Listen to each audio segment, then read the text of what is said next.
Sabarimala case, जिसमें एक तरफ है धर्म, एक तरफ है हमारा संविधान। इसके लिए सुप्रीम कोर्ट में 9 जजों की बेंच बैठ चुकी है और इसकी पहली बार सुनवाई 7 अप्रैल 2026 को हुई है।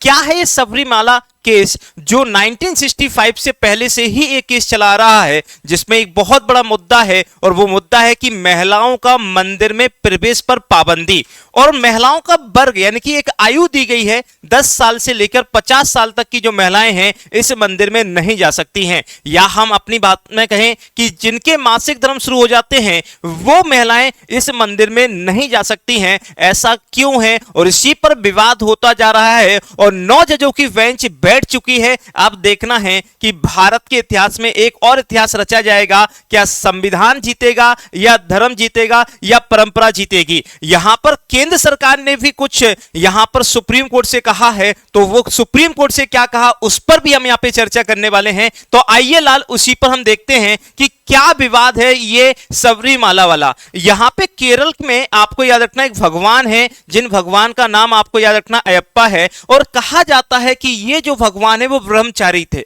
अब ब्रह्मचारी होने की वजह से यहां पे परंपरा है कि 10 साल से लेकर 50 साल तक की जो महिलाएं हैं वो इस मंदिर में नहीं जा सकती हैं। अब यहां पे इस बात को परंपरा बना दिया गया है। अब हमारा संविधान क्या कहता है? हमारा संविधान आर्टिकल नंबर 14 से लेकर आर्टिकल नंबर 18 तक की अगर बात करते हैं तो राइट टू इक्वलिटी की बात करता है। और article 14 right to equality, article 15 कहता है कि किसी भी प्रकार से कभी भी कोई मतभेद नहीं किया जाएगा। और इसी में आपको मिलता है धार्मिक स्वतंत्रता का अधिकार, आर्टिकल नंबर 25। जो भी जिस धर्म का है वह अपने धर्म के हिसाब से क्या कर सकता है, अपने रीति रिवाजों को क्या कर सकता है, मान सकता है। तो अब यहां पे सबसे बड़ा मुद्दा यही खड़ा हो गया है कि एक तरफ धर्म है, एक तरफ हमारा संविधान है और दूसरी तरफ आपको बता देते हैं 9 जजों की बेंच बैठ चुकी है। तो अब क्या मुद्दा आएगा इस पर भी देख लेते हैं। पर क्या ये पहली बार ऐसा केस सुना जा रहा है? नहीं, इससे पहले भी सुप्रीम कोर्ट ने इस पर निर्णय दिया था 2018 में, जिसमें कहा था कि महिलाओं का प्रवेश जो है उस पर कोई भी पाबंदी नहीं है। पर वहां पर बहुत विरोध हुआ, बहुत सारी चीजें हुई। तो आइए उस पर सब पे देखते हैं कि क्या क्या कहानी यहां पर है। सबसे पहले 1965 में एक नियम लाया गया और नियम में क्या लाया गया कि भाई साहब जो भी केरल हिंदू सार्वजनिक स्थान है, ठीक है, 19 तो के तहत महिलाओं को एक निश्चित आयु वर्ग के प्रवेश पर कानूनी प्रतिबंध को क्या कर दिया गया, मान्यता दे दी गई। मतलब एक निश्चित वर्ग में कहा गया कि आप क्या कर सकते हैं, महिलाओं को मंदिर पर जाने पर क्या लगा सकते हैं, पाबंदी लगा सकते हैं।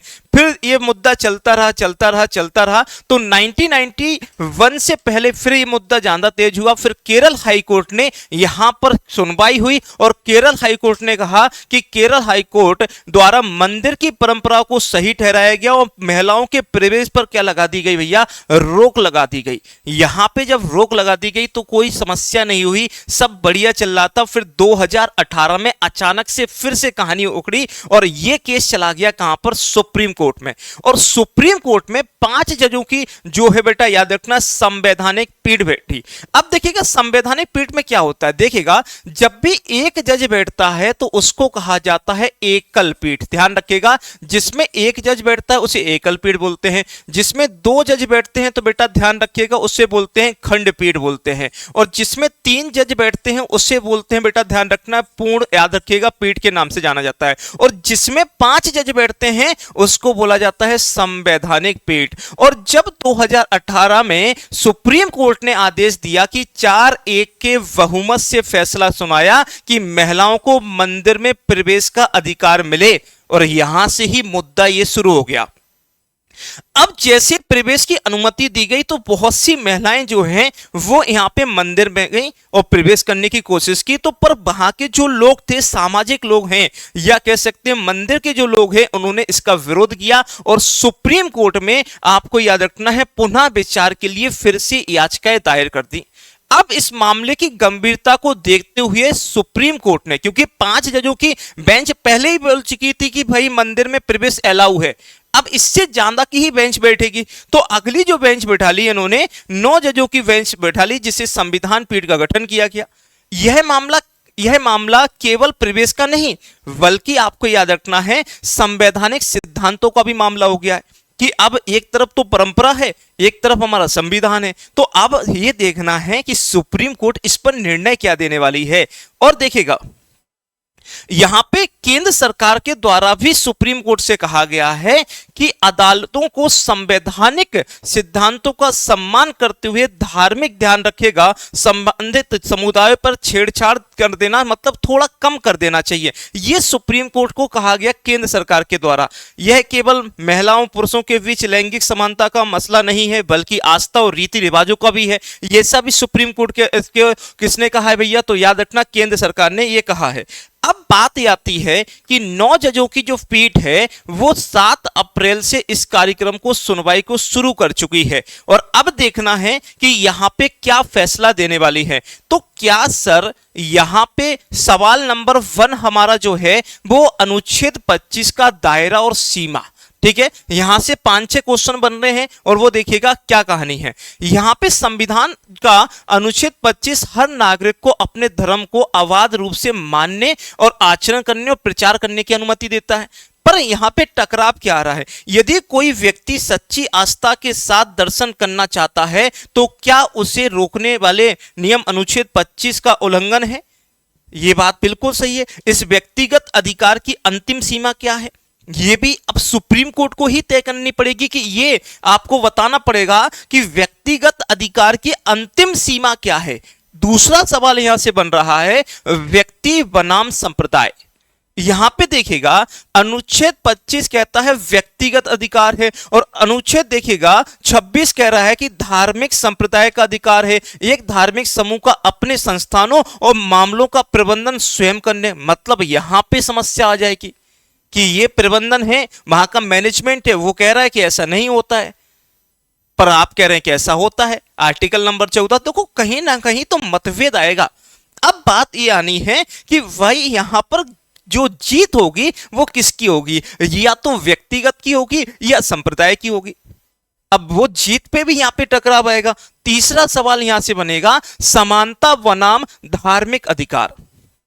समानता बनाम धार्मिक अधिकार, क्योंकि आर्टिकल 14 कहता है समानता का अधिकार जो किसी भी प्रकार के भेदभाव को रोकता है और आर्टिकल 25 और 26 कहता है धार्मिक अधिकार जो धर्म के आधार पर विशेष प्रथाओं की अनुमति देता है।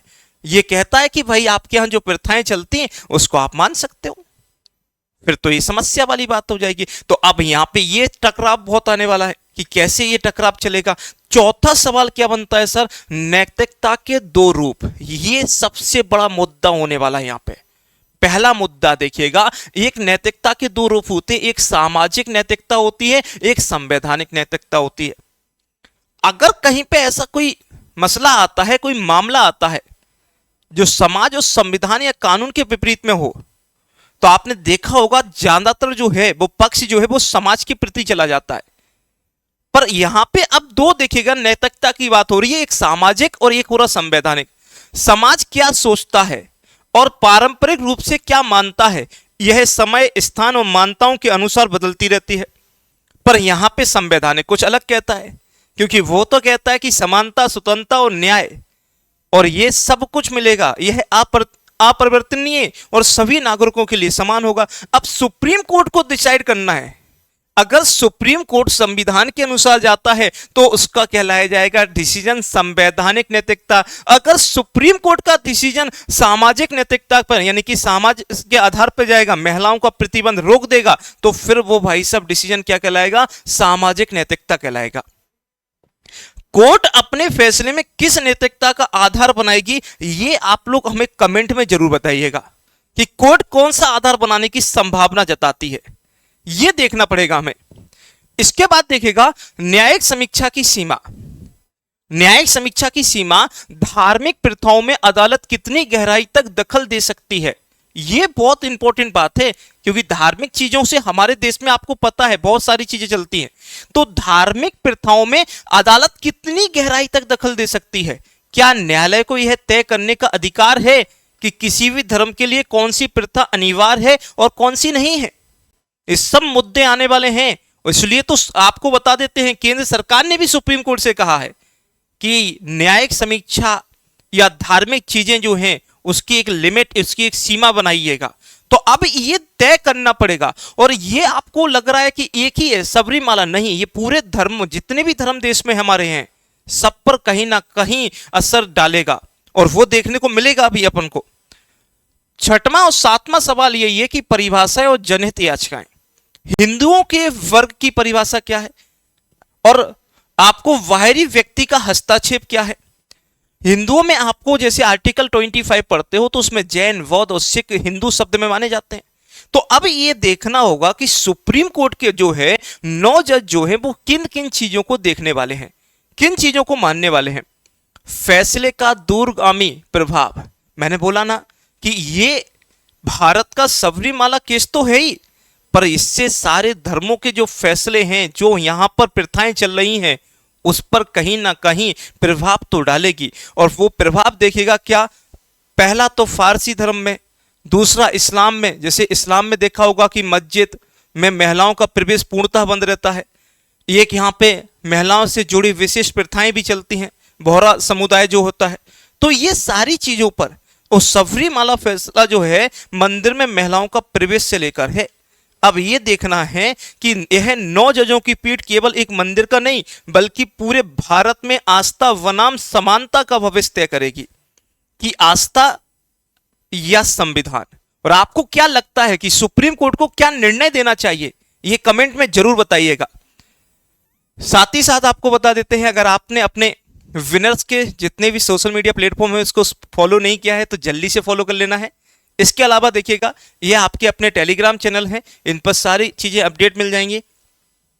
इसके अलावा ये देखिएगा यहां से आप ऑनलाइन कोर्स ले सकते हैं, यहां से बुक ले सकते हैं, ऑनलाइन सपोर्ट है, ऑफलाइन सपोर्ट है। और ये आपके अपने विनर्स के यूट्यूब चैनल हैं, इनको जरूर फॉलो कर लीजिएगा। तो इसी प्रकार की जानकारी के लिए जुड़े रहे हमेशा अपने विनर्स परिवार के साथ। धन्यवाद, जय हिंद।